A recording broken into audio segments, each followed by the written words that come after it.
관세법인 커스앤의 박소정 관세사입니다. 어제에 이어서 오늘도 수출 통관에 관련된 부분에 대해서 말씀드리려고 합니다. 어제 1시간 반가량 수출 통관의 실제적인 그 절차를 설명드리기에 앞서서 무역을 하시는데 참고하실 만한 내용들 위주로, 그리고 개념의 용어에 대한 그런 정리, 그리고 그 수출 신고 절차에 이제 들어가서 그때 되곤 하는 그런 용어들에 대해서 이제 설명을 주로 많이 드렸습니다. 무역의 3대 법규라고 하는 이제 그 3가지 대무역법, 외국환거래법, 관세법 3가지에 대해서 또 언급이 있었고요.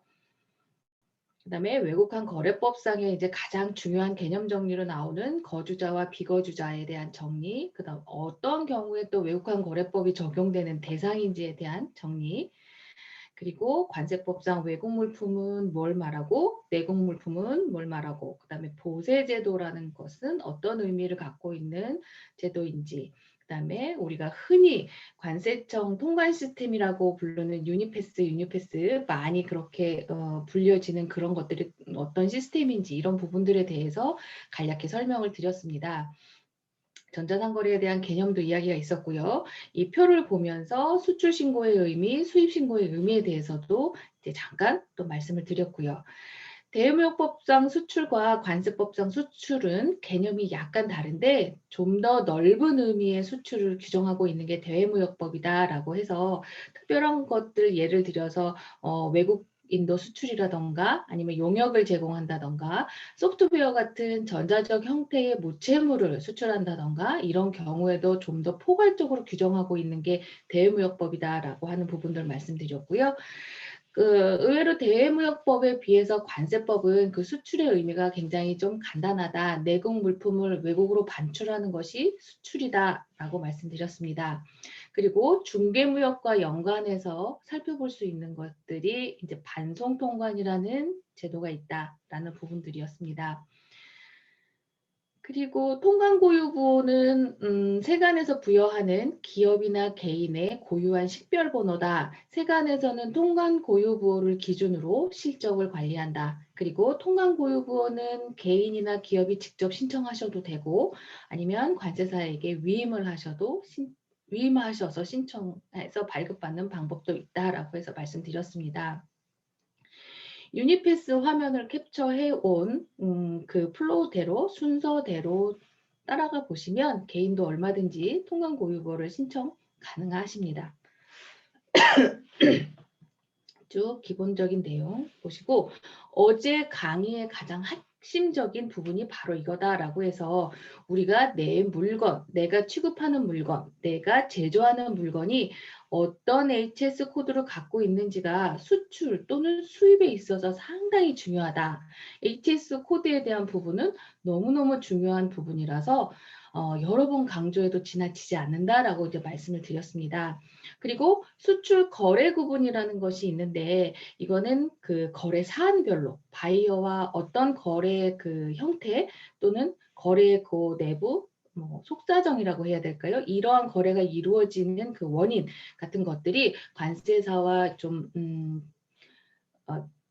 그 내용을 잘 이렇게 알려주셔야 수출 신고를 하는 데 있어서 오류가 적다라는 부분들 해서 예를 들어서 위약 수출이나 원상태 수출 해서 거래 구분으로 해서 한번 신고가 들어가 버리면 이 부분은 사후 정정이 좀 힘들다, 이런 부분도 말씀드렸습니다. 그리고 세관장 확인 대상 역시 HS 코드만큼이나 중요한 부분인데 세관장 확인 대상은 앞에 대외무역법을 설명드리면서 수출입 공고나 통합 공고에 대한 이야기를 좀 드렸었어요. 이 수출입 공고나 통합 공고에 의해서 수출 전에 어떤 요건을 구비해야 되는지를 사전에 반드시 체크하셔야 된다라는 부분들 해서 예를 들어서 여기에 나왔었죠. 좀 뒤로 넘어가는데 뭐 마약류 관리에 관한 법률, 그다음에 야생 동식물 보호에 관한 법률, 가축 전염병 예방법에 관한 법률 이 부분도 오늘 수출 통관에 대한 절차를 설명드리면서 좀 더 구체적인 예를 들어서 말씀드리도록 하겠습니다. 이런 세관장 확인 대상은 우리가 수출입 공고나 통합 공고상에 HS 코드별로 정리가 돼 있어서 사전에 반드시 한 번쯤은 체크를 해보자라는 부분들이었고요. 전략물자나 뭐 그 위험물이나 어떤 그 사전에 미이행해서 그런 것들이 이제 나중에 밝혀지면 이제 사전에 통고 처분이라든지 통관이 보류된다든지 여러 가지 화주가 불이익을 입으실 수 있기 때문에 반드시 한 번쯤 확인하고 넘어가야 되는 절차다라는 부분 말씀드리겠습니다. 그리고 오늘 이제 본격적으로 말씀드리면서 선적 예정일이라든지 뭐 관세 환급 부분으로 넘어가면 제조자 환급에 대해서도 이제 좀 구체적으로 좀 더 상세히 말씀드릴 기회가 있을 거라 생각합니다. 자, HS 코드에 대한 부분들은 어제 수업에 대한 그 부분들을 한 번 더 복귀하시면서 읽어보시면 좋을 것 같습니다. HS 코드는 수입, 수출, 환급, FTA 모든 부분에 있어서 상당히 중요한 부분입니다. 어제 수업 나갔던 내용이고요. 오늘은 이제 수출 통관의 절차에 대해서 이제 상세히 그 흐름에 대해서 한번 짚어보고 넘어가겠습니다. 자, 수출 통관이라고 하는 것은 이제 수출하고자 하는 물품, 본인이 제조를 했던 아니면은 어떤 제조사로부터 사입을 해서 이제 물품을 인도받았든 어쨌든 수출하고자 하는 물건이 준비가 되고 확보가 되었다면 그 수출하고자 하는 물품을 세관에 신고하고 필요에 따라 검사 등을 거쳐서 수리를 받은 후 바로 수출 신고 수리를 받은 후 외국 무역선 그러니까 선박이 되었던 항공기가 되었던 적재하는 일련의 그 과정 내지 절차를 바로 수출 통관이라고 합니다. 세관에서는 이러한 일련의 절차를 통해서 관세법은 물론 어제 말씀드렸던 대외무역법, 외국환 거래법 그리고 이제 각종 개별법에서 규정하고 있는 수출 규제 또는 제한사항의 이행을 제대로 이행했는지를 확인하는 그 순서라고 보시면 되겠습니다. 그 절차라고 보시면 될 것 같습니다. 일단 흐름도 플로우 돼갖고 나와 있는데요. 내국 물품에서 수출 물품을 확보했죠. 그리고 수출 계약이나 이제 결제 같은 그런 부분들은 이제 그 양자 간에 합의한 내용에 따라서 이행을 하시면 되는 부분이고요. 그 계약의 이행의 첫 단계라고 보시면 되겠습니다. 계약에 적합한 그 수출 물품을 확보하고 그리고 물품 소재지를 관할하는 세관장에게 수출 신고를 합니다. 여기서 굉장히 중요한 말이 나오는데요. 물품 소재지를 관할하는 세관에 신고하라라는 부분이죠.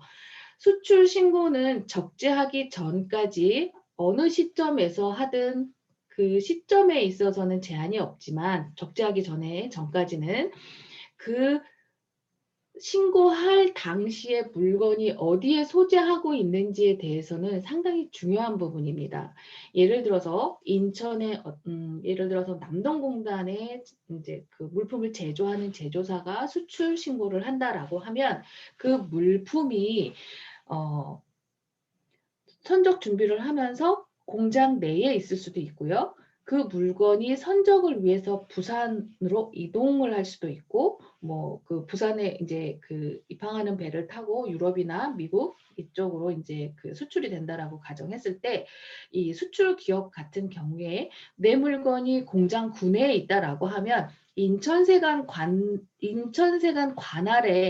내에 그 소재지 관할에 있기 때문에 인천세관으로 수출 신고할 수도 있고 물건이 운송이 돼서 선적을 준비하면서 부산에 소재하는 부산세관 관할 또는 뭐 LCL 화물이기 때문에 양산세관 관할의 어떤 창고, 보세 창고에 입고가 되어 있는 상태에서 수출 신고를 한다라고 하면 꼭 부산세관 또는 그 창고에 소재 관할하는 뭐 양산세관 뭐 이런 식으로 그 물품의 관할 세관이 어디인지를 파악을 해서 반드시 그 물품 소재지를 관할하는 세관에 수출 신고를 하셔야 됩니다.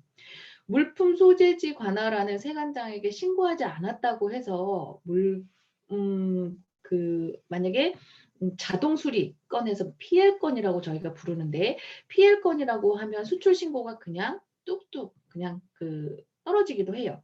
그런데 그게 이제 검사나 서류 제출이 나오면 세관 공무원은 그 신고한 관세사에게 제일 먼저 관내에 물건이 있습니까?부터 확인을 합니다. 특히나 수출 검사건 같은 경우는 관내에 물건이 들어와 있지 않으면 수출 검사가 이루어질 수 없기 때문에 항상 제일 먼저 확인하는 사항이 바로 소재지 관할에 물건이 있는가에 대한 부분이죠. 그래서 이 부분에 대한 것들이 수출 신고가 잘못돼서 취하를 한 물건이 다시 올라오거나 이러한 경우도 발생하는 경우가 가끔 있습니다. 그래서 반드시 물품 소재지를 관할하는 세관장에게 신고해야 된다. 이런 부분들은 숙지하고 계시면 좋을 것 같습니다. 관세사에게 수출 신고를 의뢰하는 경우에도 관세사 이제 뭐 사무원들이 이렇게 물어볼 거예요. 물건이 지금 어디 있나요? 라고 물어보는 이유가 바로 이래서 그렇습니다. 물품이 어디에 소지하고 있고 그거에 따라서 신고하는 관할 세관이 달라지기 때문에 그것을 확인하는 절차라고 보시면 됩니다. 그리고 수출 신고가 접수되면 보통 세 가지 형태로 진행이 됩니다. 하나는 자동 수리건, 그래서 PL, 페이퍼리스에서 전산상 등록이 되고 수리가 돼버려서 필증이 바로바로 발급이 되는 경우를 말하는데요. 이 경우가 보통 96%에서 97%에 육박합니다. 수출 신고를 진행하는 데 있어서는 그렇게 큰 제약이 없다라고 보시면 되겠죠. 수입에 비해서는 수출 신고가 오히려 간단하긴 합니다. 그런데 그 96% 내지 97%의 퍼센트 외에 한 4%, 5% 되는 부분들이 서류 제출이거나 아니면 수출 검사에 해당이 되는데요. 서류 제출 같은 경우에는 어제 설명드렸던 수출입 공고나 통합 공고상에 어떤 요건을 사전에 화주가 이행을 해야 되는 경우에 해당이 됩니다.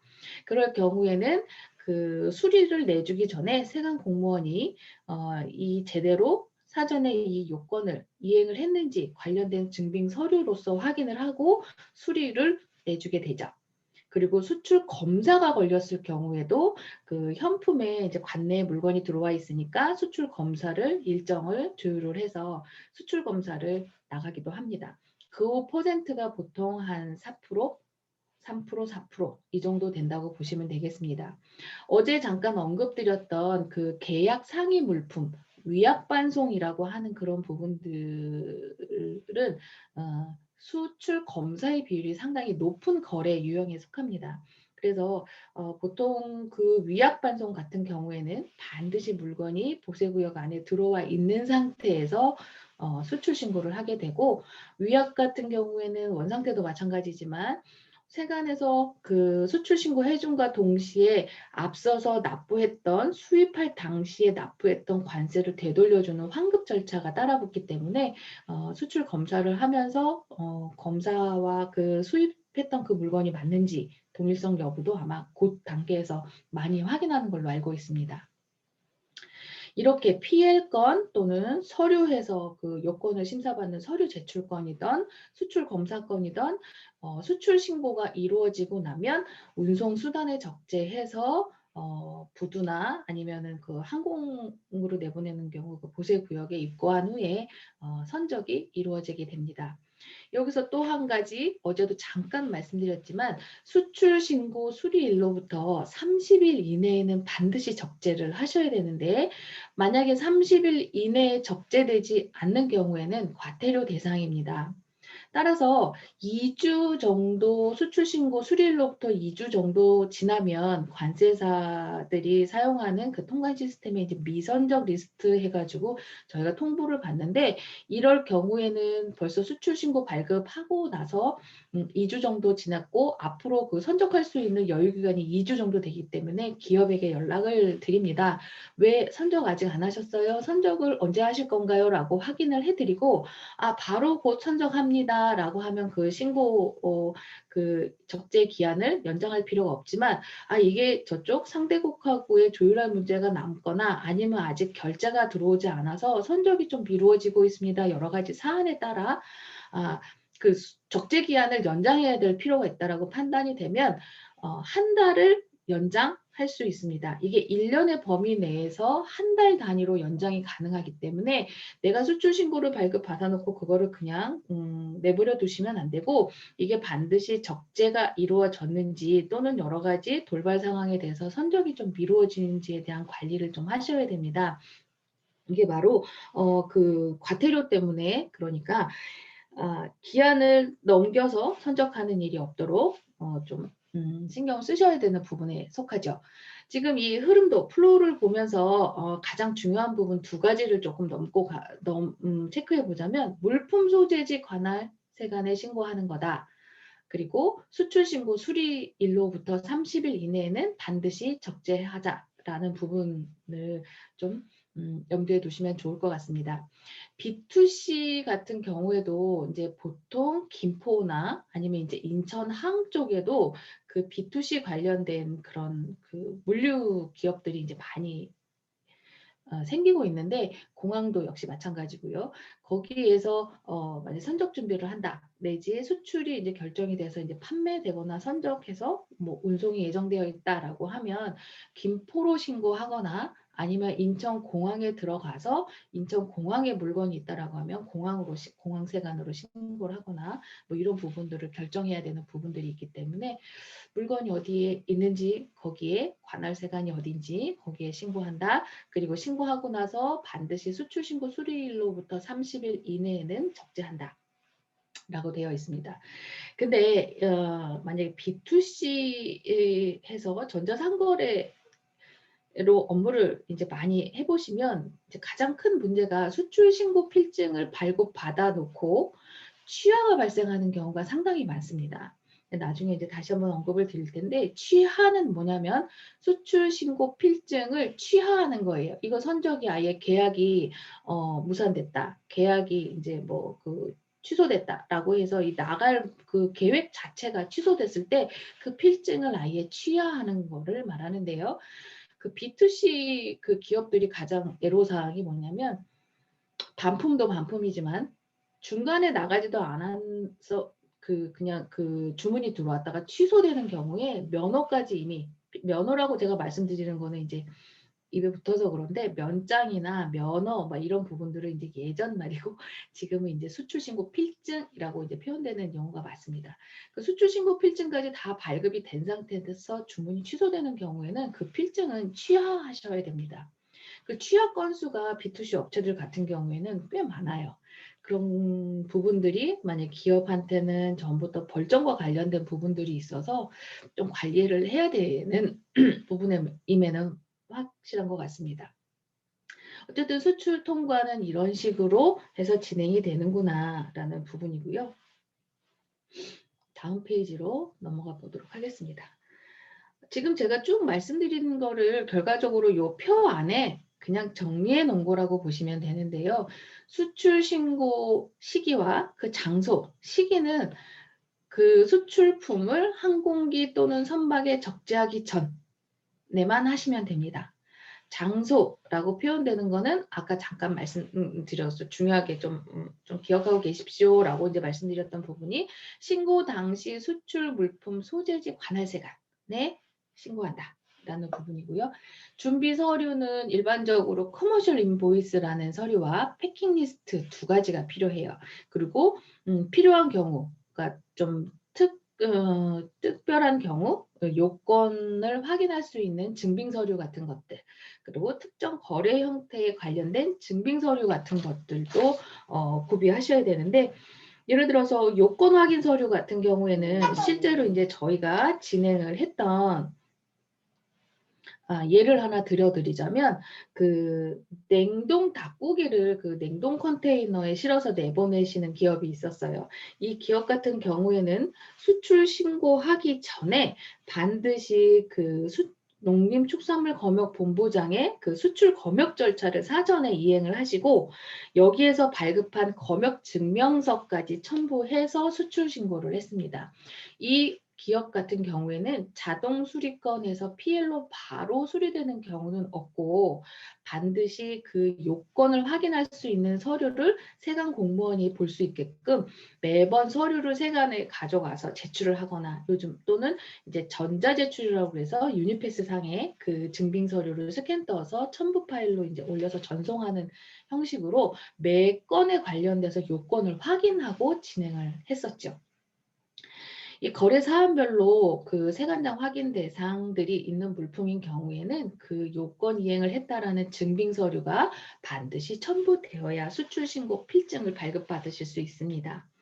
그리고 특정 거래 형태 증빙 서류라는 것은 뭐냐면 어제도 이제 잠깐 말씀드렸는데 그 거래 구분에 대한 코드를 몇 가지 짚어드리면서 뭐 해외 현물 투자니 뭐 전시회를 나가는 뭐 이런 부분에 대한 부분, 뭐 케이스 이런 부분에 대한 특정 거래 형태를 증빙하는 서류 같은 경우 원상태 수출, 뭐 위약 반송에 대한 수출, 그래서 그 증빙 서류 이들이 다 구비가 되어야 수출 신고 필증이 발급된다라고 보시면 돼요. 그리고 신고 기준이라고 되어 있는 것은 원칙적인 부분부터 먼저 말씀드리면 수출 물품을 외국으로 반출하고자 하는 선박 또는 항공기의 적재 단위별로 신고해야 된다. BL 한 건의 수출 신고 필증이 한 건 해서 발급되는 게 원칙이다라고 말씀을 드리는 거예요. BL 하나에 수출 신고 하나가 원칙이지만 그 원칙 말고도 이제 예외적으로 수출 신고 필증을 어떤 식으로 또 이용이 가능하냐면 수출 신고 필증을 한 건 발급해놨지만 그 수출 신고 필증에 발급된 그 양이나 무게가 한 번에 선적되기 너무 곤란한 경우에 수출 신고 필증의 일부 1차 선적 뭐 또 나머지 일부 2차 선적 이런 식으로 이제 나누어서 나간다라고 했을 때는 그 신고 필증을 분할해서 사용도 가능합니다. 단 적재 기간을 넘지 않는 범위 내에서 분할해서 수출 신고도 사용 가능하다. 그리고 수입자의 요청에 의해서 두 물건이 동시 포장되는 경우도 있어요. 이럴 때는 각각의 수출 신고 필증에 뭐 관세사 기재란 또는 그 뭐 그쪽에 이 물건은 수출 어떠어떤 물건과 동시 포장입니다라는 걸 기재해서 면허가 두 건이지만 BL은 한 건으로 같이 합포장 또는 동시 포장해서 내보내는 것도 가능하다. 라는 부분들, 이 원칙과 이제 예외 그렇게 이제 보시면 되고요. 세관의 심사는 어떤 식으로 진행되는지 아까도 이제 잠깐 말씀드렸지만 자동 수리건 그래서 우리가 이제 PL건이라고 얘기하는 그 PL건 하면 90, 한 6%, 7% 정도가 바로 자동 수리 PL건으로 수출 신고가 발급이 되고 필증이 발급이 된다. 자동 수리 내에서도 이제 선별건이라고 있는데 이 선별도 역시 그냥 화면상으로 세관 공무원이 신고된 내용이 적정한지 보고 그냥 수리를 내주는 건도 역시 자동 수리에 속한다.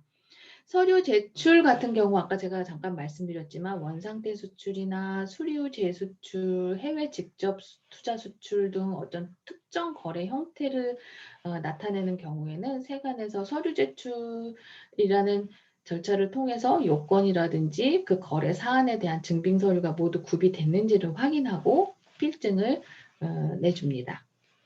그리고 수출 검사에 대한 비율은 현저히 낮긴 하지만 수출 검사도 진행이 되기는 하는데 현품을 검사한 후에 이상이 없으면 수리를 내주는 경우 위약 반송 수출 같은 경우에는 수출 그 검사 비율이 높다라고 아까 말씀드렸죠. 보통 위약 수출이 검사를 많이 진행을 합니다. 실무상으로도 그렇고요. 그리고 적재 시기라고 표현되는 거는 그 아까 플로어에서 이제 그 하단에 나왔던 부분인데 수출 신고 수리일로부터 반드시 30일 이내에 운송수단에 적재하여야 한다. 단 특정한 사유가 있는 경우는 1년의 범위 내에서 한 달 단위로 연장이 가능하다. 30일 기준으로 연장이 가능하다. 그러면 1년에 한 12번 정도 해서 그 수출 신고 필증을 그 신고 번호가 유효한 상태에서 선적이 계속 연기되는 걸 1년의 범위까지는 법에서 허용을 해준다. 아니면 1년의 범위가 넘어간다라고 하면 그 수출신고 필증은 취하를 해야 되겠죠. 그리고 미적재 시, 적재하지 않았을 때는 선적기한 연장도 하지 않은 상태에서 그 기한을 넘겨서까지도 아직 적재를 하지 않았다, 수출하지 않았다라고 하면 과태료 대상이다. 이 과태료가 좀 이제 좀 기업 입장에서는 좀 아까운 비용에 해당이 되는데, 한 1년 동안 이러한 경우가 한 10번 정도 반복이 되는 기업이다라고 하면 그 과태료 한 10만 원 정도 나옵니다. 그런데 이게 1년 안에 10번에서 20번 정도 좀 상습적이라고 봐야 되겠죠? 그러면 과태료가 30만 원으로 올라갑니다. 그리고 1년에 20회 이상 자꾸 그 적재 시기가 늦어진다라고 하면 50만 원까지도 과태료가 올라가는데, 따라서 이제 이 미선적 관리라는 게 그래서 좀 필요하다라고 말씀을 드리는 거거든요.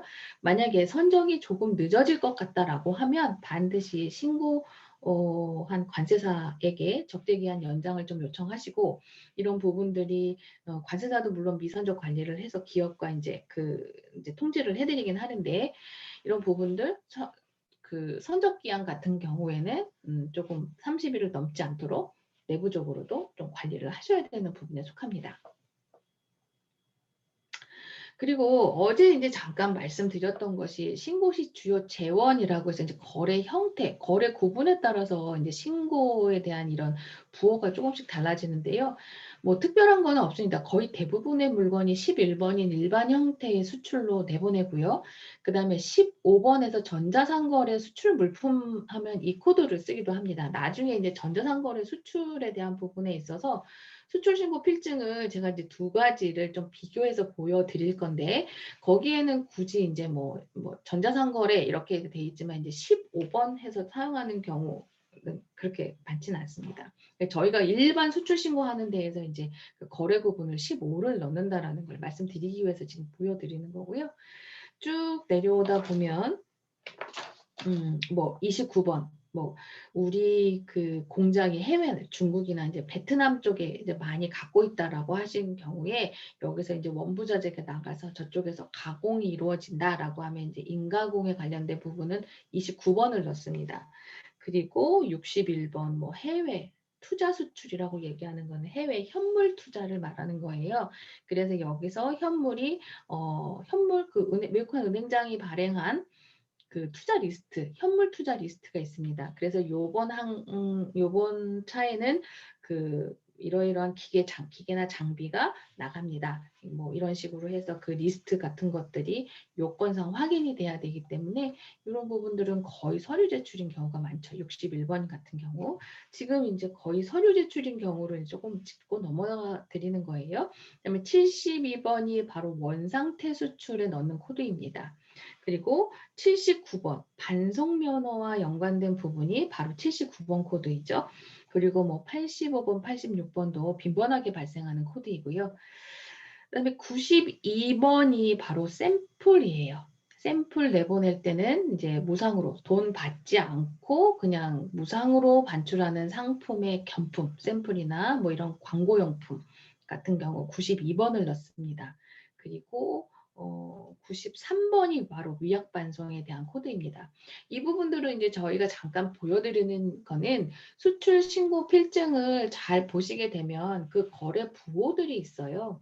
그 거래 사안에 맞게끔 수출 신고 필증이 발급이 되어야 하고, 발급이 되고 나서 그 환급이 발생하는 부분 또는 물건이 나갔다가 되돌아오는 부분, 이런 부분에 있어서 추후 절차를 이행하시는데 무리가 없습니다. 그래서 수출 신고 필증이 뭐 96%, 7% 자동 수리해서 면허 뭐 그거 뭐 뚝뚝 떨어지는데 뭐가 문제야라고 생각하시지 마시고, 이 사안별로 어떻게 면허를 발급되어야 하는지를 그 관세사와 수출 신고하기 전에 한 번쯤은 반드시 좀 의논하시는 것이 좋겠습니다.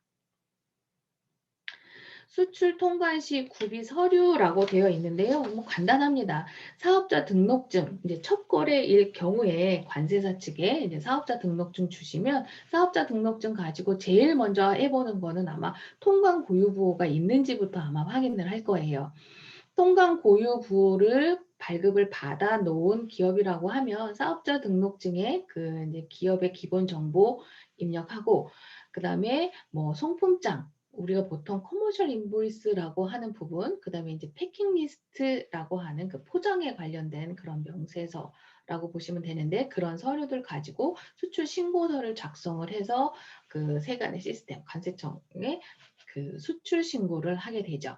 그리고 예를 들어서 아까 뭐 그 세관장 확인 대상 또는 뭐 그런 부분들이 걸려 있는 경우에는 뭐 Certificate of Quarantine, 그래서 동식물 검역에 관한 증명서, 아까 말씀드렸던 그 검역 증명서 같은 것들, 그다음에 뭐 식료품, 화장품, 약품 샘플들에 대한 이제 위생 증명서 같은 것들이 또 추가적으로 필요하기도 합니다. 자, 그렇다면 송품장은 대체 이제 어떤 기능을 하는 서류인가? 물품에 대한 이제 대금 청구서, 이 송품장이 그 선적된과 동시에 이제 BL이라고 하는 이제 운송장, 유가증권인데요. 그 BL의 성격이 그 물품을 나타내는 그 BL, 그리고 패킹 리스트, 포장 명세서, 뭐 그 커머셜 리스트, 인보이스와 패킹 리스트, 그다음에 이제 필요한 경우에는 원산지 증명서, 이런 부분들이 선적 서류로 한 세트라고 보시면 됩니다.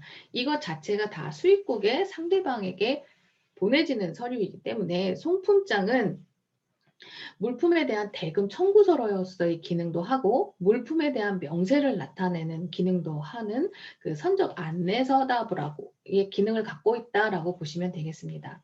그리고 수입상의 입장에서도 제가 말씀드렸던 그런 선적 서류라고 하는 것은 상당히 중요한 서류 중에 하나죠. 수입 통관의 필수적인 서류이다라고 보시면 되겠습니다. 포장명세서 역시 이제 송품장과 포장명세서는 그러니까 같이 늘 붙어 다니는 서류라고 보시면 되는데, 포장되어 있는 내 제품에 대한 명세서다.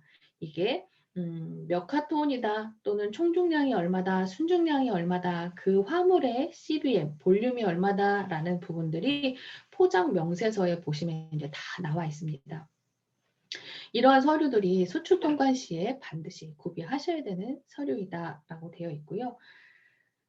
보시면 이제 커머셜 인보이스와 패킹 리스트의 그 서류 양식을 제가 이제 그 인터넷에 돌아다니는 거 이제 네이버에서 찾아서 이제 요 부분들을 캡처해서 이제 넣어놨는데요. 커머셜 인보이스와 패킹 리스트는 일정하게 양식이 있는 것은 아닙니다. 기업마다 그 기업에서 쓰기 편한 이제 형식대로 이런 서류를 하나 만들어서 쓰시면 되는데, 이 서류를 이제 그 발췌해서 넣어놓은 이유는 들어가야 될 내용들이 빠짐없이 기재가 되어 있는 서류를 한번 보여드리는 데 의미가 있을 것 같아서 이걸 이제 넣어놓은 차원이고요.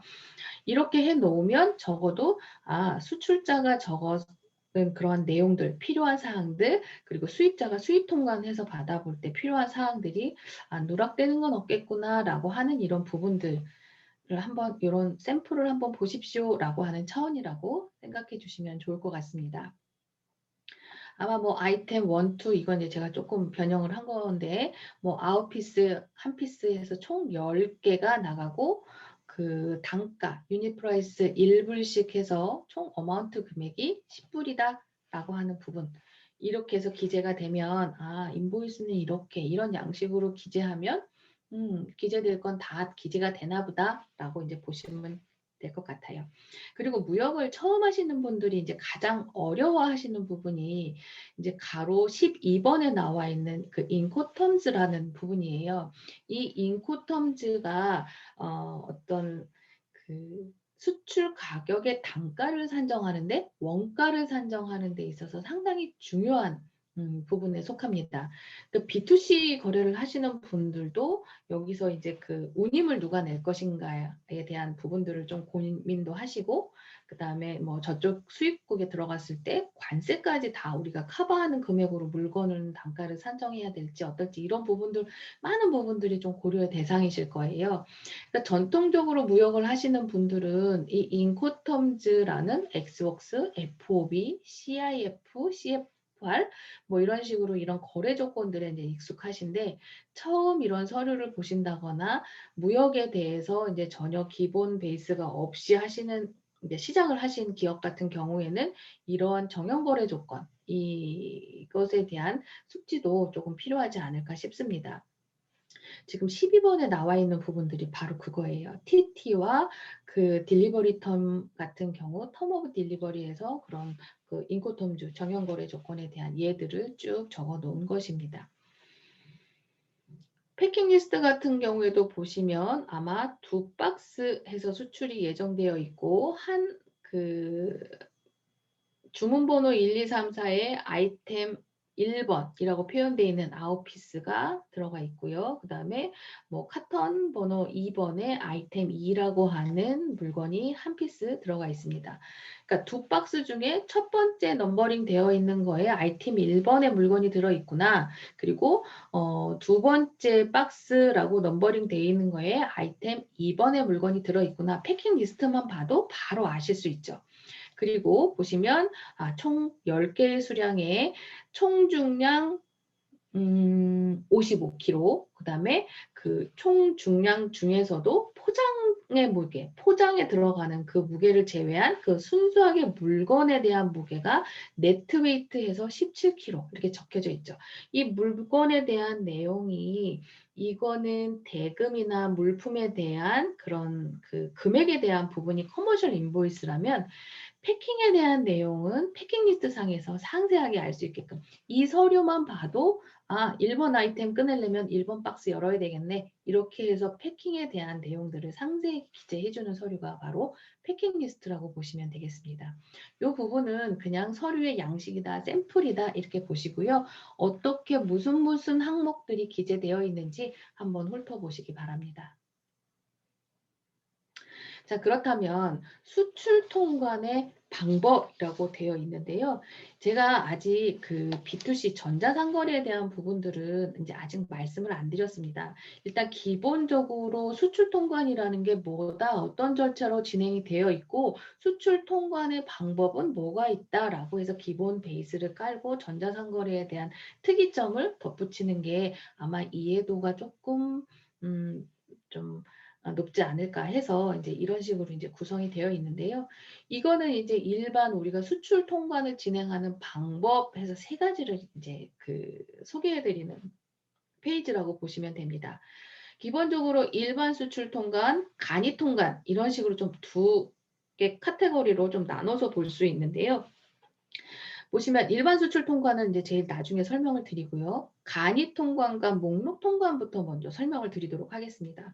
간이 통관과 목록 통관을 하나의 큰 카테고리로 보시면 되는데 목록 통관부터 이제 먼저 말씀을 드리면 우리가 해외 직구 같은 것들을 진행을 하다 보면 이제 DHL이나 뭐 페덱스나 그런 이제 특송업체들이 물건을 들여와서 바로 그냥 세간에 그 정식 수입 신고를 하는 게 아니라 이번 항공기에 우리가 이러이러한 물건들을 실어왔습니다라고 해서 세간에 목록, 리스트라고 보시면 되는데 리스트로 제출을 하게 됩니다. 그게 바로 이제 목록 통관이고 세관에서는 그 리스트를 보고 심사를 하죠. 심사를 해서 만약에 목록 통관이 배제되는 물건이 있다라고 했을 때는 빼서 이 물건은 정식 수입 통관하세요라고 해서 이제 그 제한을 하는, 그러니까 그 제해버리는 경우가 이제 많이 생겨요. 지금 이제 말씀드린 건 수입에 관련돼서 이제 잠깐 예를 들어 드린 거고요. 수출도 역시 마찬가지로 그 이번 그 항공기에 이러이러한 물건들이 이제 수출됩니다라고 해서 이제 목록으로 수출 신고하는 경우가 있어요. 근데 이 목록 통과는 수출 신고 필증이 발급이 안 됩니다. 그냥 리스트로 세관에 신고하는 차원이라고 보시면 되기 때문에 그 수출 신고 필증이 발급되어야 하는 물건들 같은 경우는 목록 통관으로 진행을 하시면 안 돼요. 반드시 이거는 수출 신고 필증 발급 받고 내보내는 되는 물건이다라고 하는 부분들에서 이제 좀 그 목록 통관에서는 배제시켜 놓으셔야 합니다. 그 목록 통관의 대상이라는 것은 첫 번째 그 자가사용 물품, 자가사용 물품이라고 하는 것 자체는 내가 쓸 물품, 이게 판매용이나 유통이 아니고 그냥 내가 쓸 물품 목록 통관으로 가능하세요. 그리고 상용 겸품, 이게 샘플 중에서도 물품 가격이 150불 이하에 해당하는 물품은 목록 통관을 이용하실 수 있습니다.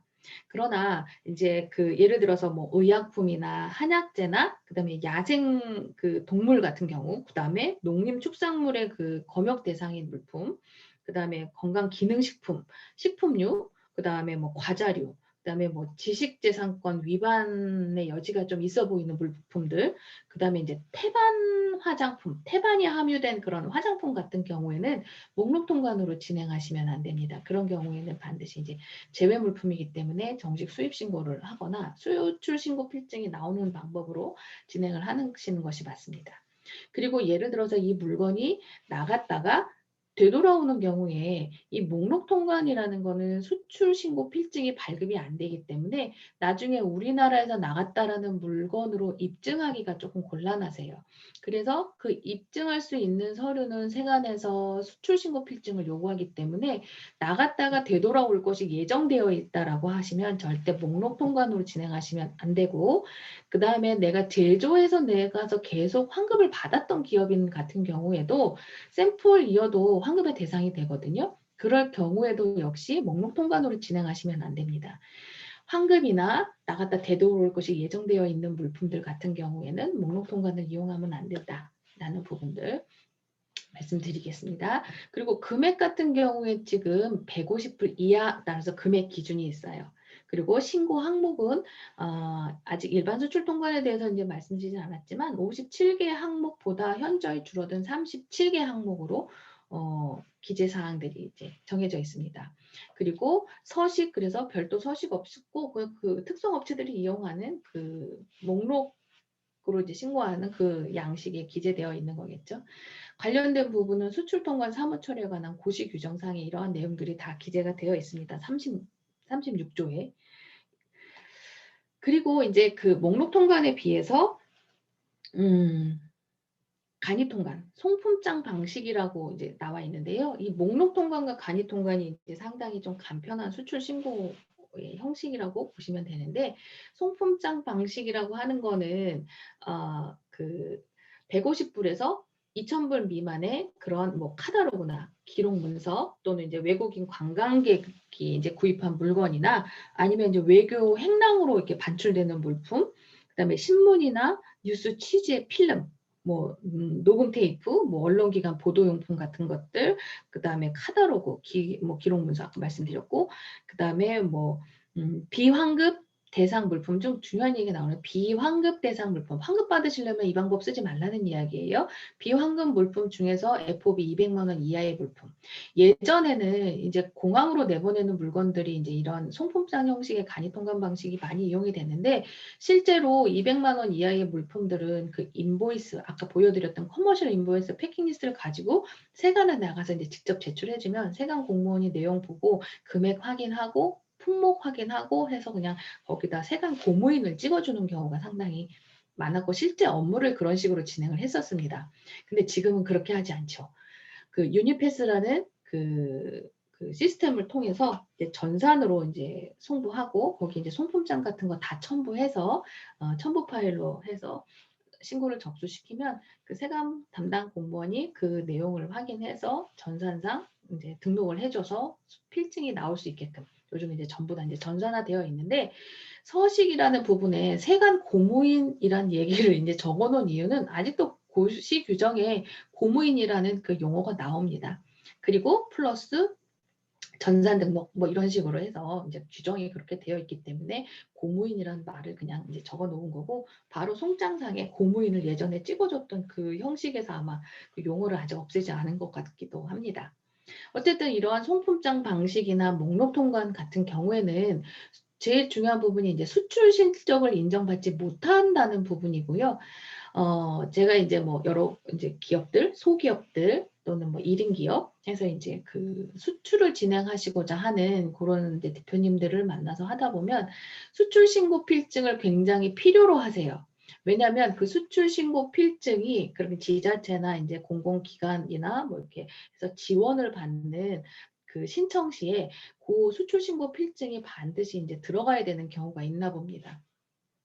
그래서 저는 이거 수출을 해야 되는데 꼭 필증이 꼭 나와야 됩니다. 실적을 좀 인정받아야 돼요. 라고 이제 말씀하시는 경우가 많이 있는데, 그렇다라고 했을 때는 이제 이런 목록 통관이나 그 송품장 방식의 간이한 방법으로 통관해서 그 면허가 발급되는 경우는 조금 피하셔서 이제 진행을 하셔야 되죠. 그런데 이제 그 수출 실적이라는 부분에 있어서 조금 이제 특이한 부분이 얼마 전에 이제 고시 규정에 그 개정되면서 들어간 내용이 하나 있는데, 특송업체가 이제 그 매니페스트라는 목록 신고를 하면서 통관 목록 전송의 그 대상 물품에 그 사업자 등록번호, 그리고 세번부호, HS 코드죠. 세번부호를 추가로 기재하는 경우에는 수출 신고 필증으로, 그러니까 수출 신고 필증은 나오지 않지만 수출 실적으로 인정받을 수 있게끔 규정을 좀 개정했습니다. 사업자 번호, 그리고 세번부호. 따라서 내가 특송업체에 이제 수출 내보낸다라고 하시면서 이제 DH나 페덱스 같은 게 물건을 픽업하러 오잖아요. 그럴 때 이거 그냥 목록 통관으로 하셔도 상관은 없는데 사업자 등록번호하고 HS 코드는 좀 기재해 줄 수 있는지를 확인하시는 것도 방법입니다. 실적을 인정받으시고 싶다면. 근데 이제 목록 통관 하다 보면 워낙 그 많은 건수의 물량들을 처리하는 기업들이다 보니까 이런 부분들에 있어서 얼마나 이제 그 수출 기업의 편의를 봐주는지에 대한 부분들은 이제 좀 확인을 해보셔야 될 것 같아요. 제가 이제 들은 바에 의하면 그렇게 좀 잘 이루어지고 있는 것 같지는 않습니다. 어쨌든 간이 통관의 송품장 방식과 목록 통관에 대한 이제 그 부분들이 설명을 드렸다면, 이런 것과 그냥 아무런 그 제약이나 뭐 이런 부분 없이 진행하는 게 바로 일반 수출 통관이라고 보시면 돼요. 품목에 대한 제한, 금액에 대한 제한이 전혀 없고 그냥 일반 수출 신고해서 선적하시면 되는 게 일반 수출 통관이라고 보시면 됩니다. 신고 항목도 이런 간이하게 신고하는 그 수출 신고보다는 신고 항목이 더 많고요. 역시 그 이제 수출 신고 필증에 대한 서식은 이제 필증이 나오기 때문에 그 서식에 대한 부분들에 대한 언급이 있고, 그다음에 관세법이나 수출 통관 사무 처리에 관한 고시에 대한 규정에 의해서 절차를 진행하시면 되고, 일반 수출 통관에 있어서도 수출 실적 뭐 인정되는 데는 전혀 문제가 없습니다. 일반 수출 통관 진행하시는 좀 거래 사안이 조금 특별하다던가 아니면 요건 증빙해야 되는 그런 부분들에 있어서 아까 말씀드렸던 앞선 절차에 따라 진행을 하시면 수출 신고 필증 또는 이제 그거에 근거해서 받으실 수 있는 환급 뭐 이런 부분에 있어서 전혀 이제 제한이 없다라고 보시면 되겠습니다. 나중에 전자상거래를 말씀드리면서 아마 이런 형식으로 한 번 더 정리된 페이지가 아마 나올 거예요. 그때 다시 한번 또 필요한 부분들은 또 언급을 해드리겠습니다. 자, 수출 신고 필증에서 이제 관세청에서 이제 발급되는 유니패스상에서 발급되는 요 그 서식에서 나오는 요 부분이겠죠. 요 필증의 서식을 한번 보여드려 차원으로 캡처해 둔 것이고요. 그다음에 간이 수출 신고 수리에 대한 부분들도 이러한 이제 인장 또는 고무인 이런 사이즈까지 다 나와 있는데 이런 부분들 되어 있고요. 그다음에 이제 우편 발송 확인필, 휴대 탁송 확인필이라고 하는 이런 부분들을 이제 제가 간략히 조금 이제 설명을 드리고자 이런 부분들을 넣었는데, 요즘은 이렇게 필증상에 고무인 찍어주는 경우는 거의 없습니다. 담당 세관 공무원이 그냥 수출 신고 번호가 그 적재 이행되었다는 걸 확인하게끔 전산 등록을 그냥 하죠. 근데 이제 우편 발송 확인이라는 게 뭐고 휴대 탁송 확인이라는 게 뭔지에 대한 부분들은 한번 짚고 넘어가야 될 것 같아서 제가 이제 이 부분을 넣어놨는데요. 우편물, 우리가 그 EMS라고 표현되는 그런 이제 우체국을 통해서 외국으로 물건을 발송하는 경우가 있습니다. 수출 신고 필증을 발급을 받았어요. 우편 물품이라고 해서 발급을 받았고, 그 물건은 그 우체국에서 뭐 그 우리가 직접 현품과 필증을 가지고 우체국에 이제 발송을 하러 갔을 경우에 반드시 필증을 발급받았다라고 하면 그 필증과 현품을 같이 가지고 우체국에 가셔야 됩니다. 우편 그 발송할 때 그 이제 보통 이제 통관 우체국이 있고 그다음에 이런 물건들을 취급하는 일반 우체국이 있는데, 이렇게 갔을 때 그 수출 우편물하고 그 수출 신고 필증을 같이 제시하시고 이 물건이 수출되는 수출 하는 그 물건이니 이 수출 신고 필증의 수출 신고 번호를 반드시 전산 등록해 주세요라고 요청을 하셔야 돼요.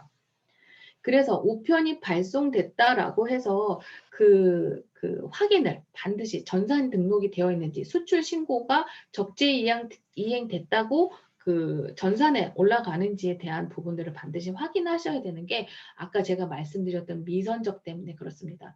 내가 수출 신고 필증을 우편으로 내보낼 거라고 우편 수출 이런 식으로 해갖고 코드 잡아서 이제 수출 신고 필증까지 다 받았습니다. 받았는데 우체국에 가져갈 때는 수출 신고 필증을 가져가지 않으시거나 아니면 가져갔다 하더라도 우체국 직원의 실수에서 그 수출 신고 번호가 전산 등록되는 절차가 누락돼 버리면 그 수출 신고 필증은 아직도 선적되지 않았다고 미선적으로 계속 올라와요. 그런 경우 상당히 많습니다. EMS로 수출할 거예요 라고 이제 말씀하셔가지고 저희가 수출 신고 번호 그 필증을 발급해드리고 보면 계속 미선적이 올라와서 이제 화주나 수출 기업에 전화를 하세요. 전화를 하면 이거 우리 보냈는데요 라고 하시면 수출 신고 필증 가지고 뭐 우체국이든 아니면 그 담당자하고 통화를 하셔서 요 물건이 그때 내보낸 물건인데 아마 수출 신고 필증에 발급된 그 수출 신고 번호가 아마 전산 등록이 안 된 것 같다. 전산에 올려달라 해서 사후에라도 반드시 요청을 하셔야 돼요. 아니면 그 수출 신고 필증은 계속 미선적으로 올라옵니다. 그런 부분들을 좀 주의를 하시는 게 좋겠다 싶어서 이제 그 우편 발송 확인이라는 부분들, 요 이제 그 고무인 사이즈 그래가지고 나와 있는 그 부분들을 이제 조금 가져와서 그 부가 설명을 좀 해드렸습니다. 그리고 휴대탁송이라고 하는 건 뭐냐면 우리 실제 현실적으로 그 핸드캐리 말씀하시는 분들이 이제 많으세요. 내가 출장을 갈 때에 내가 그쪽 바이어에게 실제로 제시할 수 있는 그런 그 물건 또는 이제 그 물건을 가져갔다가 거기서 또 판매되는 경우도 있기 때문에 내가 가지고 가는 물건이 수출 물품이다라고 했을 때는 수출 신고 필증을 발급받아 놓고 공항에 가면 이제 세관 카운터들이 이렇게 다 있습니다. 그러면 그 수출 신고 필증과 송품장 뭐 이런 부분들 가지고 가셔서 내가 이 물건을 지금 휴대 반출합니다라고 해서 신고하시고 그 수출 신고 필증에 뭐 휴대 탁송필이라는 뭐 도장을 찍어주거나 아니면 뭐 전산 등록 수출 신고 번호 전산 등록이라고 생각하시면 간단합니다. 요즘은 이제 도장 찍어주는 사람 거의 없고 그 부분들을 반드시 확인을 하셔야 돼요. 그러니까 수출 신고 필증 사본 가져가시고 세관 카운터 가서 그 출국하기 전에 반드시 그 절차를 하셔야 이 물건이 수출됐다라는 걸 확인을 받으실 수 있어요. 이 뭐 우편 발송이라든지 휴대 탁송, 핸드캐리 같은 경우에는 우리가 일단 선박이나 뭐 항공기에 어떤 BL을 끊어가지고 BL 발급받아서 이제 선적하는 그런 절차라기보다는 조금 특이한 케이스이기 때문에 반드시 발송 확인, 탁송 확인을 받는다. 수출 신고 번호가 전산에 등록됨으로써 적재 이행이 됐다라는 거를 절차를 진행을 해야 된다. 이런 부분들은 반드시 조금 알아두셔야 됩니다. 나중에 이렇게 해서 시간이 지나버리면 과태료가 나올 수도 있기 때문에 지금 이제 제가 거듭 강조해서 말씀드립니다. 그 다음에 이제 드디어 이제 전자상거래에 대한 부분인데요. 전자상거래에 대한 부분들은 실제로 너무 많이 지금 논의가 이루어지고 계속 그 제도를 정비해가는 과정이라고 보시면 됩니다. 전자상거래 하시는 기업들 같은 경우 만나서 이제 미팅을 해보면 도대체 왜 수출 신고를 해야 되는지를 잘 모르겠다. 내지 내가 이거 그냥 소포 해가지고 주문받아서 하나 내보내는데 그러니까 수출 신고 필증 받는 비용이 마진보다 더 나온다. 라고 말씀하시는 분. 그냥 저쪽 수입자가 말하기를 그냥 이거 실제로 개인 소비자가 아니고 이제 기업에 수출하겠죠. 전자상거래 해갖고 반드시 B2C만 있다는 법은 아닙니다. B2B로도 전자상거래 얼마든지 거래하실 수 있잖아요. 알리바바 같은 경우 그 대표적인 예고요. 그렇게 해서 내보내는 경우에 도대체 왜 내가 수출 신고해서 보통 얻는 이점이 뭔지를 잘 모르겠다라고 하시는 분들도 이제 많이들 계세요. 그러면 이제 전자상거래 수출 신고 혜택, 그래서 이제 많은 부분들이 이러이러한 제도들을 운영함으로써 기업에게 이러이러한 이점이 있습니다라고 해서 나와서 이제 정리된 부분들, 관세청에서 기본 자료들을 해서 배포되는 자료들의 보통 이러한 부분들이 한 5가지가 열거돼서 자료들이 많이 나옵니다. 첫째는 이제 무역 금융 지원. 이게 이제 수출 신고 필증으로 수출 실적을 판단하는 게 기본적인 원칙이기 때문에 내가 어떤 수출을 일으켜거나 투자금에 대한 부분들이 필요할 때 이러한 수출 신고 필증 가지고 무역 금융을 일으킬 수 있다는 게 장점이다라고 하는 부분이 첫 번째입니다. 수출 이행 자금을 지원받는다. 수출 계약 별로 이제 수출 목적물에 제작을 한다던가 또 대금 회수 시까지 우리가 이제 그 필요적으로 나가야 되는 그런 필요 자금 같은 경우를 지원받을 수 있다. 무역 금융, 그래서 이제 수출 거래를 이행한 후에는 이제 물건이 선적되고 나서 수출 대금을 미리 이제 그 어음을 양도하거나 채권을 양도하는 방법으로 미리 수출 대금을 내가 받을 수 있는 뭐 수출 팩토링이나 포페이팅 같은 다양한 금융 상품을 이용할 수 있다라는 그런 이제 장점을 많이 열거해 놓고 있고요. 관세 환급이라는 부분들을 이제 관세사가 이제 말씀드릴 수 있는 그 대표적인 또 혜택이라고 말씀드릴 수 있는데, 수출 물품을 제조 가공한 물품 같은 경우에 제조 가공하는 경우에 그 물품 제조 가공에 필요한 원재료 같은 경우 수입했을 때 납부한 관세들, 그때 수입했을 때 원재료 수입했을 때 납부한 관세들을 수출함과 동시에 그 부분들을 환급 신청해서 환급을 받을 수 있는 부분, 이제 나중에 환급 파트에 가면 이제 개별 환급이나 간이 정액 환급에 대해서 이제 자세히 말씀드릴 텐데, 이러한 환급이 가능하다. 수출 신고 필증이 그래서 있어야 된다라고 하면서 목록 통관이나 간이 통관이 관세 환급을 받아야 되는 물품일 땐 이용하시면 안 된다고 말씀드렸던 게 바로 여기 이제 나오는 거겠죠. 수출 신고 필증이 필수 서류인데 우리나라에서 내보내서 수출이 이행됐다라는 것을 그 필증으로 확인을 하고 거기에 근거해서 이제 환급액을 계산해서 각각의 이제 개별 환급이 되었던 간이정액 환급이 되었던 관세 환급을 받을 수 있다라는 부분에 또 이점이라고 볼 수 있겠습니다.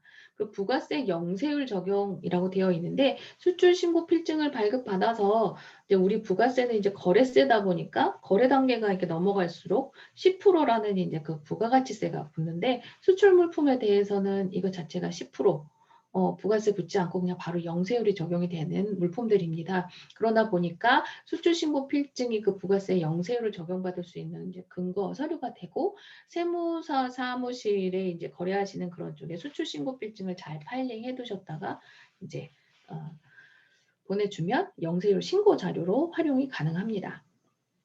그리고 반품 시 재수입 면세 적용 가능. 이건 뭐냐면 우리나라에서 나갔던 물건들인데 그 클레임이 걸렸던 아니면 구매자가 변심을 해서 반품되는 경우가 있습니다. 이럴 때 또 해외에서 판매되지 않는 재고를 국내에 다시 반입할 때, 이거는 뭐 아마존이 됐던 뭐 어느 그 저쪽 뭐 동남아 뭐 다른 그 쇼핑몰이 되었던 그 B2C 말고 그냥 일반적으로 이제 대량의 물건들을 미리 거기다 보내놓고 위탁 판매하는 경우도 이제 발생할 수 있는데, 거기서 판매되지 않은 나머지 재고들 같은 경우 다시 되돌아온다라고 했을 때는 이 물건이 우리나라에서 나갔다라는 물건, 나간 물건이다라고 하는 걸 입증하는 거는 수출신고 필증입니다. 그러다 보니 우리나라에서 수출됐던 물건이 클레임 또는 구매자의 변심 또는 재고 이런 부분들의 원인으로 인해서 다시 국내로 반입되는 경우에는 수출 신고 내역이 있는 그런 수출 신고 필증에 근거해서 이 물건이 우리나라 물건이구나라고 해서 수입될 때 관세를 면세해 줍니다.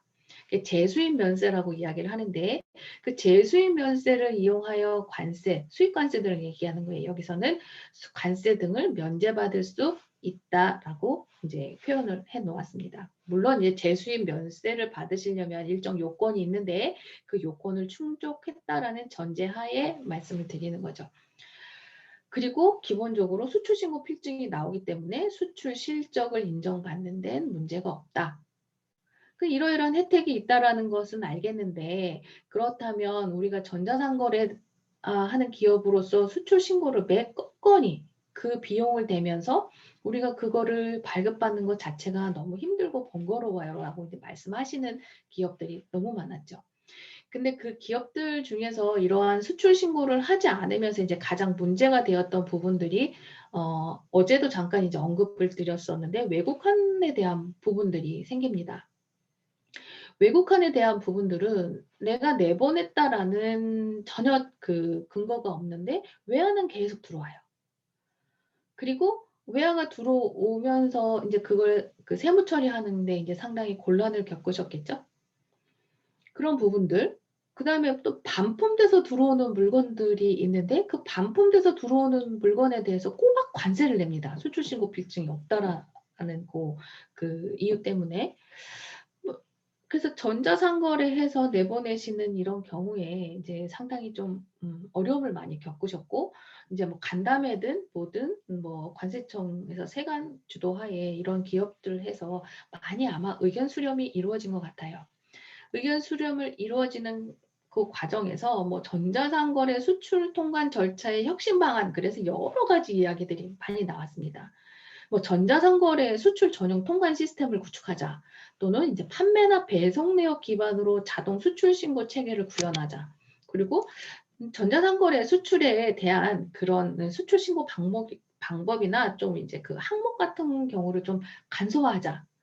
또 HS 코드를 실제적으로 분류하는 것들이 기업들이 너무 힘드니 그냥 그 품명이나 키워드를 넣으면 자동적으로 HS 코드가 따라붙는 그런 체계를 구축하자. 뭐 수출 통관 인증제를 활용해서 좀 기반을 넓혀 놓자.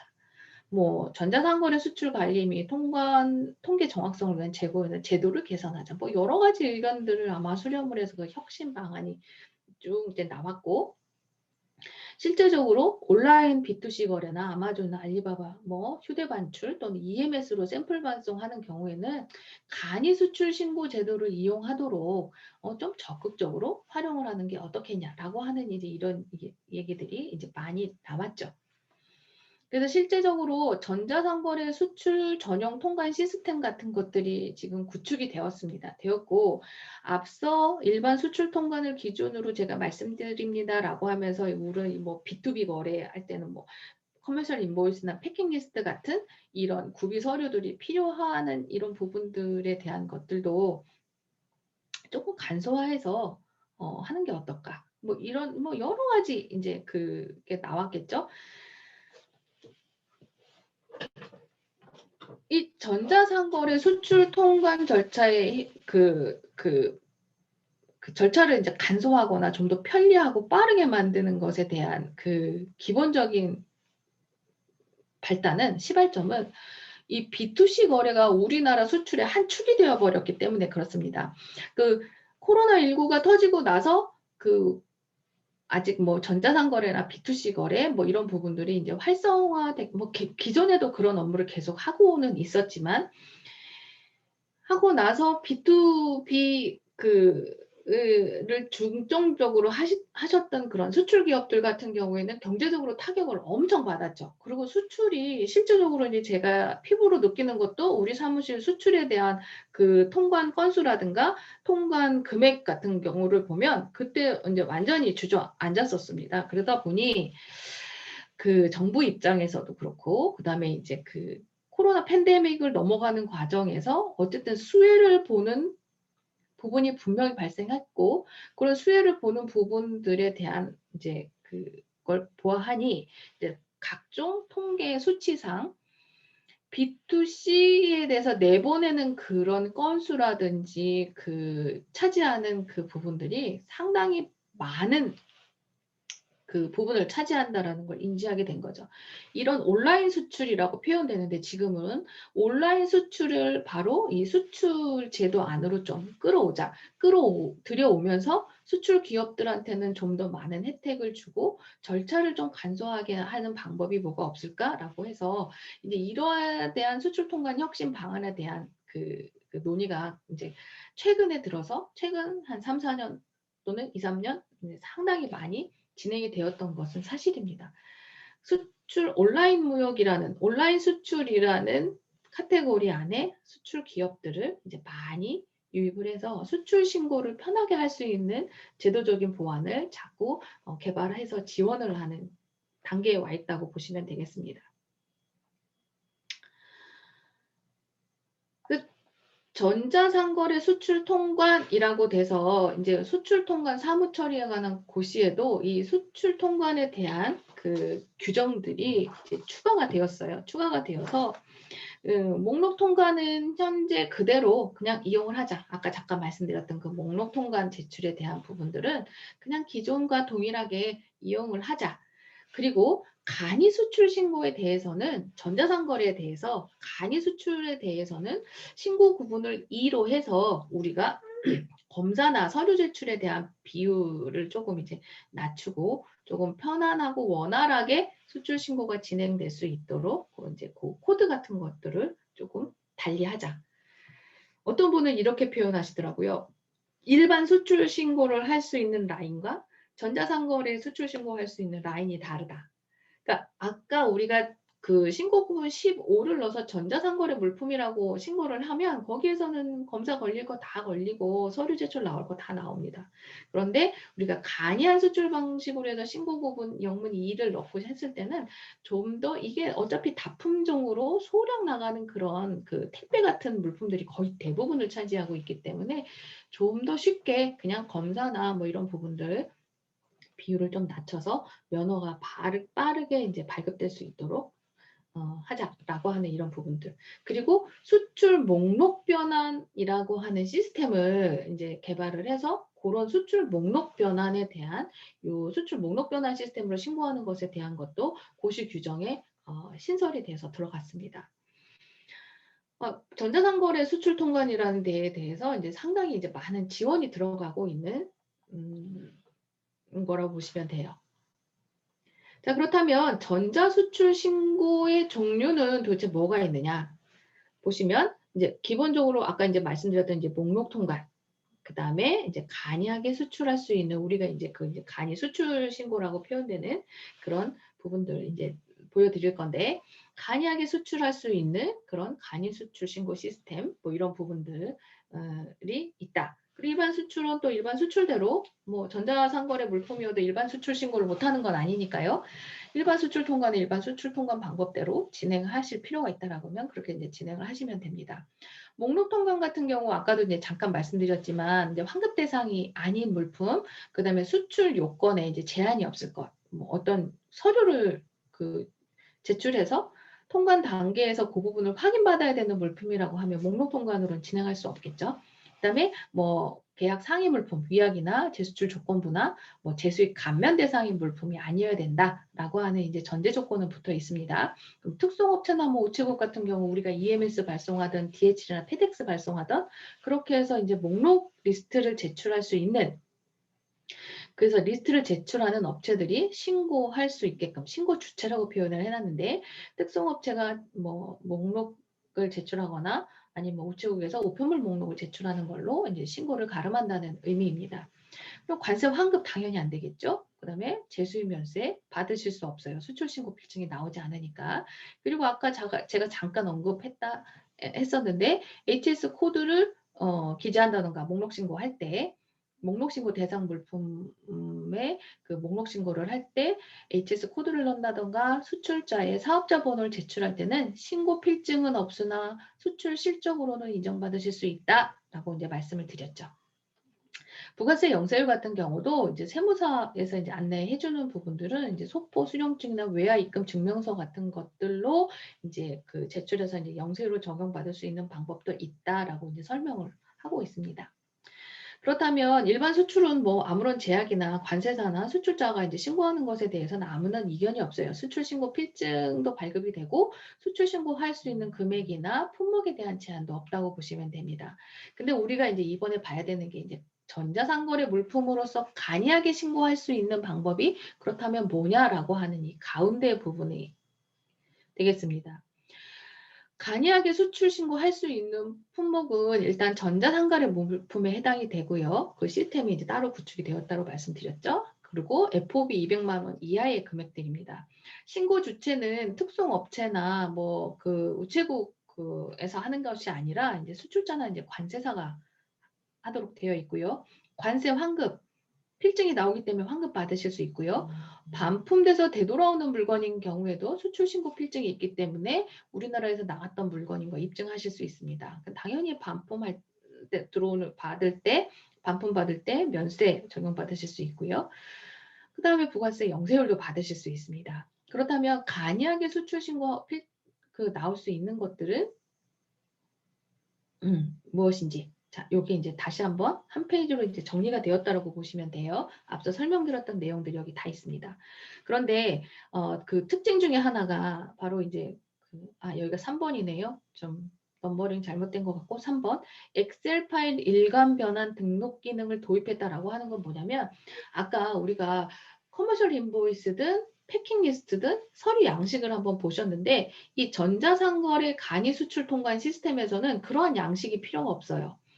그래서 워낙 이제 내가 수출자 해갖고 내보내는 B2C 물건은 주문을 받으면 어떤 기업 같은 경우 제가 상담을 갔더니 주말 하면은 이제 주문량이 배가 늘어난다는 거예요. 그러면 뭐 예를 들어서 그 기업 같은 경우에 물론 그 기업이 실제 그렇지는 않습니다. 평일에 한 200건 주문을 받아서 처리를 한다. 주말이 되면은 400건, 500건이라는 거죠. 그런 건수, 주문량에 대해서 전부 커머셜 인보이스와 패킹 리스트를 언제 적겠어요? 그렇게 하는 것이 아니고 주문 내역에 따라서 엑셀 파일로 정리를 보통은 하시죠. 해외 구매하는 사람들이 누구고 그다음에 어떤 품목을 샀고 이 코드, 이 물건에 대한 HS 코드는 뭐고 엑셀에 다 정리를 하십니다. 관세사에 엑셀 파일만 넘겨주고 오늘 내보내는 양이 400건 해서 요 내보내는 엑셀 파일입니다라고 하면 관세사는 엑셀 파일을 전달받아서 신고서 프로그램 상에 그 엑셀 파일이 이제 그 전부 신고서에 다 변환이 될 수 있게끔 서로 이렇게 다 그러니까 조정이 되어 있기 때문에 엑셀 파일을 변환만 하면 그 엑셀에 있는 정보들이 다 신고서로 변환이 됩니다. 한 번에 몇십 건, 몇백 건 수출 신고서를 생성할 수 있는 거죠. 이 시스템으로 진행을 하면 이 엑셀 파일 일관 변환 기능이 없었다라고 하면 전자상거래 수출 신고를 이렇게 할 수 아마 없었을 거예요. 근데 어쨌든 이러한 그 기능을 가지고 수출 통관 시스템이라는 거를 운영을 하게 되었고 전자상거래 수출 전용 신고 프로그램이 따로 있습니다. 이게 이제 저희 사무실에서 운영하는 전자상거래 수출 시스템인데 화주가 주시는 수출 기업이 주시는 엑셀 가지고 변환을 하면 요 리스트에 나온 것처럼 다 일괄적으로 변환이 됩니다.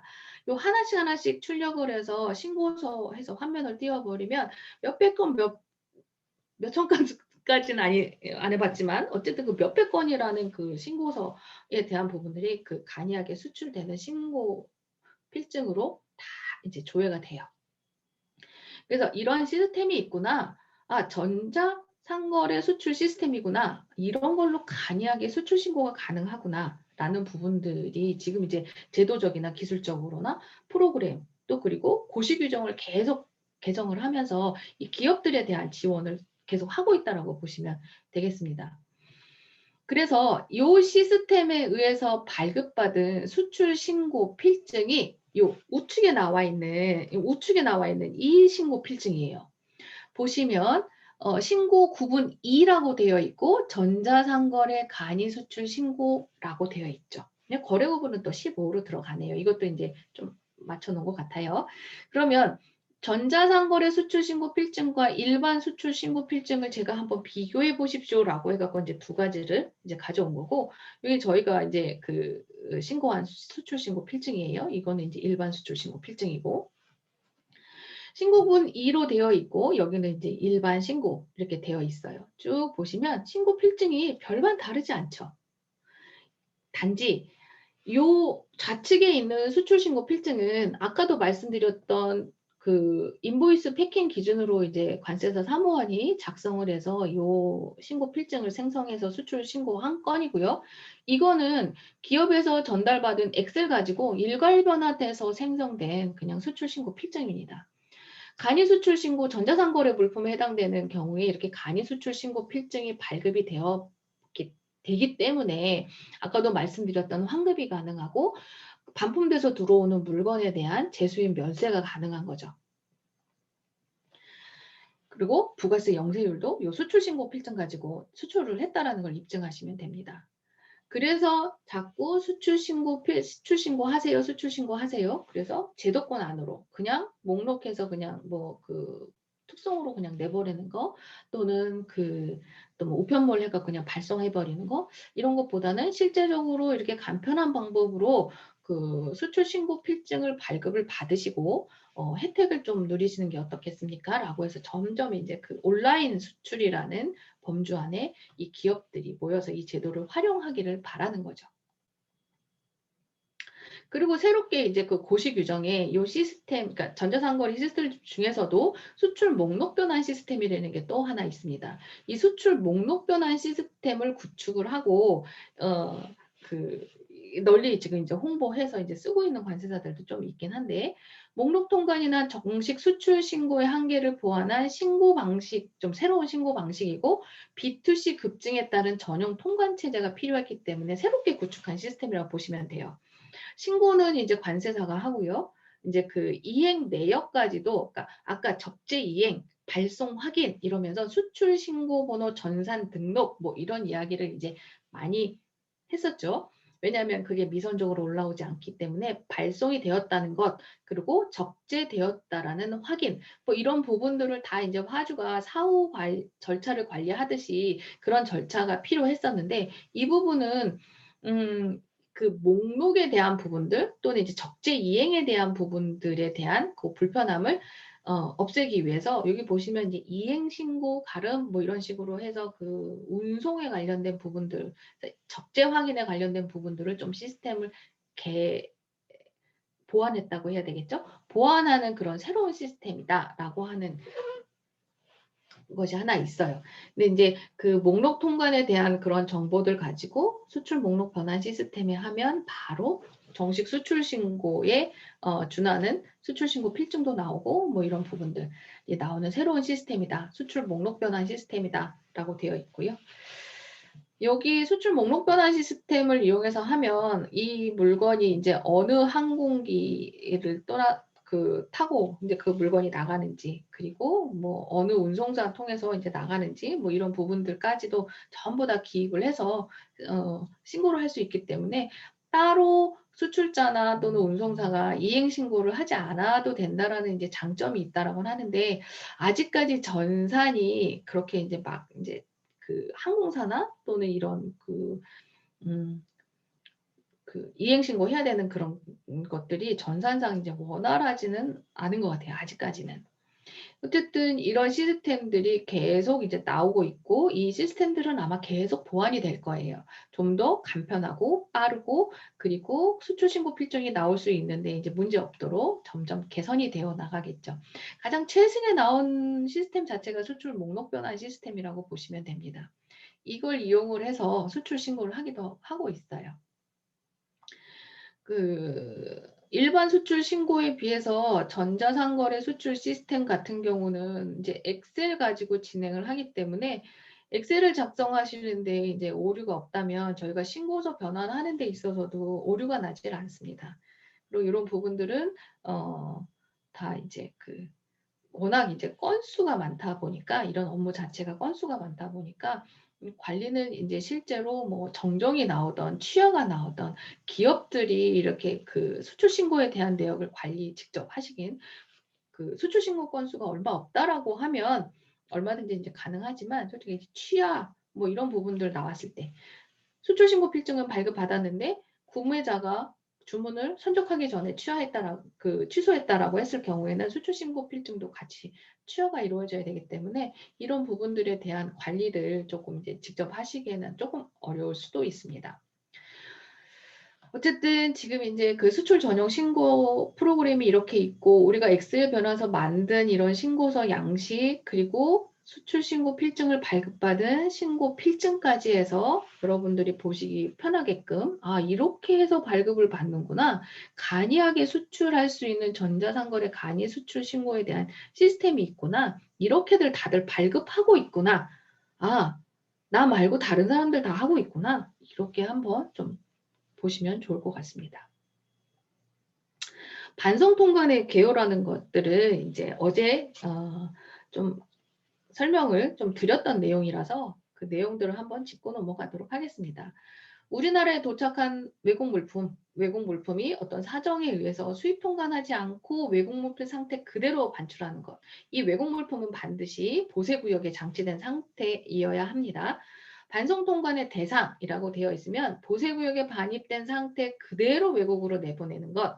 그러니까 통관이 보류되거나 중개무역품이거나 보세 창고에 반입이 되어 있으면 통관 보류 물품, 뭐 이런 반입 물품.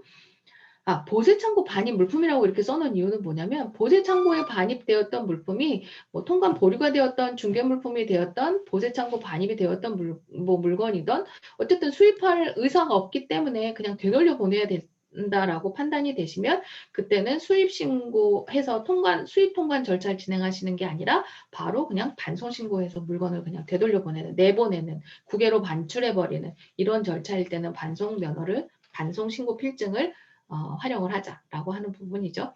보세 전시장은 뭐냐면 전시장 하나 자체를 보세 전시장으로 이제 특허를 받은 경우에 물건이 세금이 유예된 상태로 이제 일단 전시 목적을 수행하기 위해서 이제 반입을 하고 나중에 전시가 끝났을 때는 바로 그냥 보세 전시장에서 반출하는 경우에도 역시 반송 신고해서 내보낸다라고 보시면 되겠습니다. 그 중개무역에 대한 반송과 뭐 이제 단순 반송 뭐 해갖고 이제 개념을 조금 나누어서 어제 설명을 좀 드리긴 했었어요. 그래서 뭐 주문이 취소되거나 잘못 반입돼서 송부국으로 되돌려 보내는 송화인에게 되돌려 보내는 경우, 송부국 물건 보낸 나라 또는 송화인 물건 보낸 사람한테 되돌려 보내는 경우, 또 뭐 계약상 물품이 수입신고 수리 전에 좀 이상해서 계약상 상이한 수입 물품이 뭐 수입 신고 수리 전에 발견돼서 수입 통관하지 않고 되돌려 보내는 경우, 뭐 이런 경우에도 전부 다 반송 통관의 그 대상이 된다라고 하면서 반송 통관이 어떻게 이제 많이 운용되고 있는지에 대한 부분들도 어제 잠깐 이제 설명을 드렸었습니다. 그리고 이제 환적에 대한 부분들도 역시 이건 단순 통과 화물이기 때문에 우리나라 관세전 안으로 들어오는 물건이 아니다. 따라서 통관의 대상이 아니다라고 하는 물건, 그냥 거쳐가는 물건이다라고 하는 부분도 어제 그 지도를 보면서 언급을 드렸던 것 같습니다. 내용은 한번 이제 읽어보시면 될 것 같고요. 반송 통관의 절차, 수출 절차와 거의 같다라고 보시면 됩니다. 단지 반송 물품은 보세구역에 장치되어 있는 것이 원칙이고요. 그 다음에 세관의 검사 비율도 조금 높습니다. 그리고 보세 운송, 그러니까 우리나라 수출 물품은 따로 보세 운송 신고하지 않고, 보세 운송이라는 건 뭐냐면 내가 이 물건 A 지점에서부터 이 물건을 A 지점에서부터 B 지점까지 그 보세 화물인 경우에 수입 화물인 경우에선 A에서 B로 움직일 거예요라고 해서 세관에 미리 보세 운송 신고하고 움직입니다. 다 세관의 통제하에 두겠다는 거죠. 운송 같은 경우에도 그걸 이제 보세 운송이라고 이야기를 해요. 그런데 수출 물품 같은 경우는 특별히 보세 운송 절차가 필요하지 않지만 반송 물품인 경우에는 반드시 보세 운송하고 움직이도록 되어 있습니다. 물품의 이동을. 그리고 선적 기한 내에 반드시 선적이 되어야 되고 적재 기한 연장이 되지 않습니다. 반드시 수출 신고 수리일로부터 반송 신고 수리일로부터 30일 이내에는 반드시 선적하셔야 됩니다. 반송 통관에 대한 이야기는 이제 여기까지 조금 마무리하는 걸로 하고요. 반송 통관과 이제 연결되는 게 중개무역이구나. 이거는 조금 좀 생각이 나셨으면 좋겠습니다.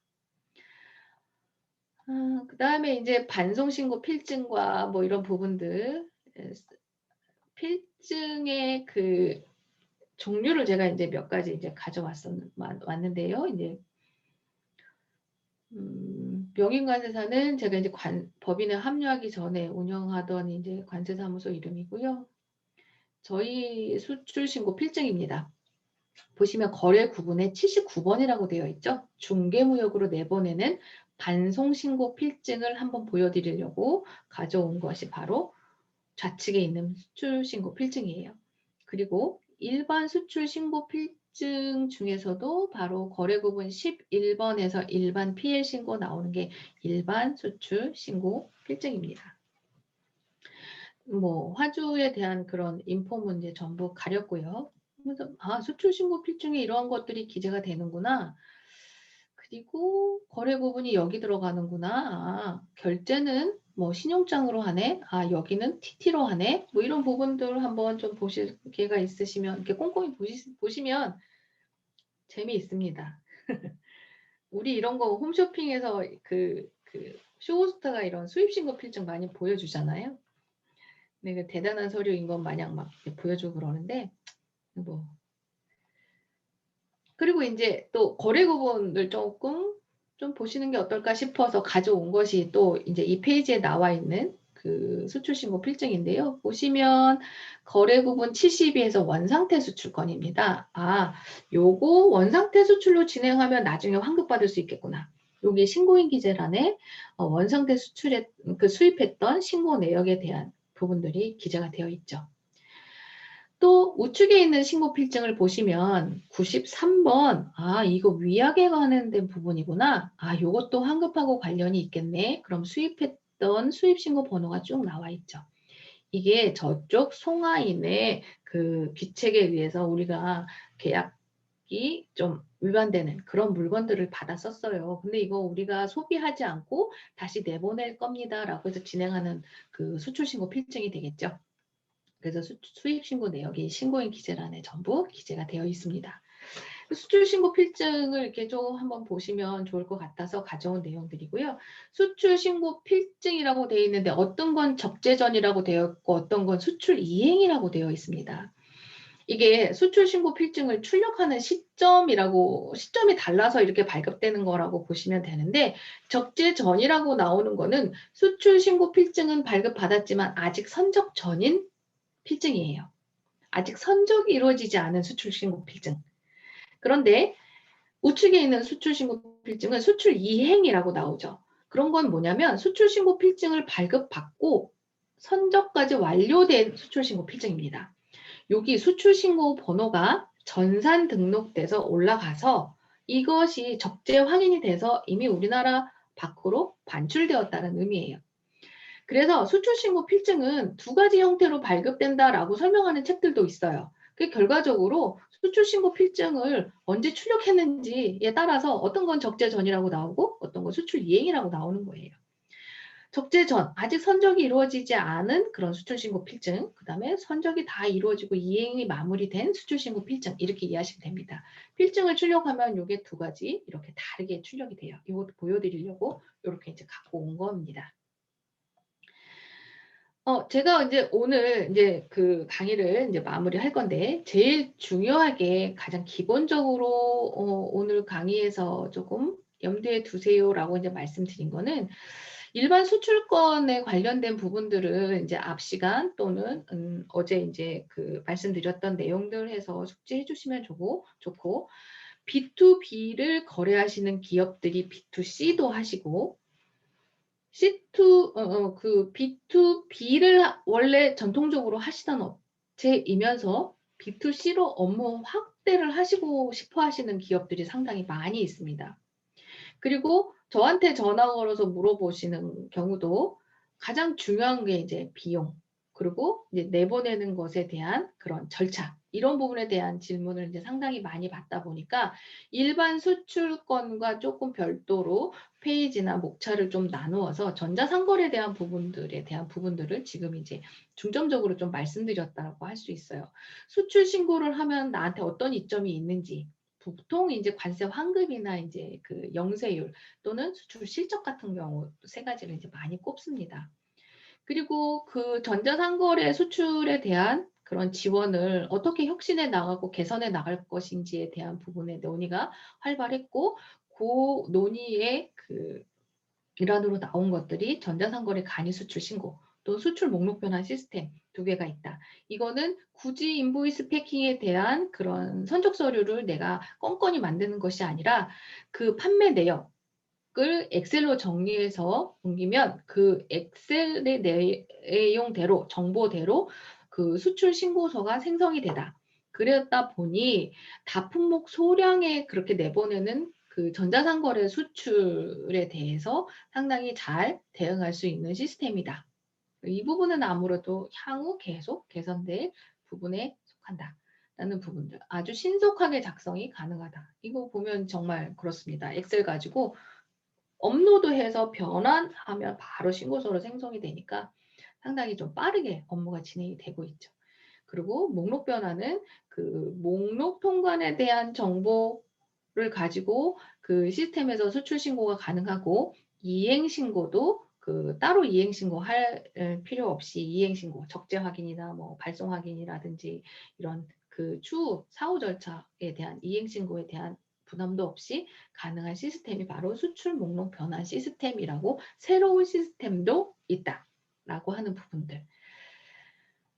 그리고 이제 또 앞 시간과 오늘, 그러니까 어제 강의 시간과 오늘 강의 시간 해서 양자를 쭉 이제 훑어보시면, 그 수출 신고 필증을 이제 제가 사례로 이제 몇 가지 가져온 것들을 보시면, 아, 이렇게 발급이 되는 게 수출 신고 필증이구나라고 이제 아실 수 있을 것 같습니다. 반송 통관도 이제 어제 잠깐 말씀드렸고, 오늘 또 이제 잠깐 말씀드렸던 내용에 해당이 되고요. 필증에 대한 부분들도 이제 참고사항으로 보시면 되겠습니다. 그리고 내일 다시 이제 10시부터 시작이 되는 부분은, 이제 수출을 했으면 관세 환급이란 절차를 간과하시면 안 됩니다. 이제 상당히 이게 수출 지원책에 해당이 되기 때문에 관세 환급을 받을 수 있는지에 대한 부분들을 내일 짚어드리도록 하겠습니다.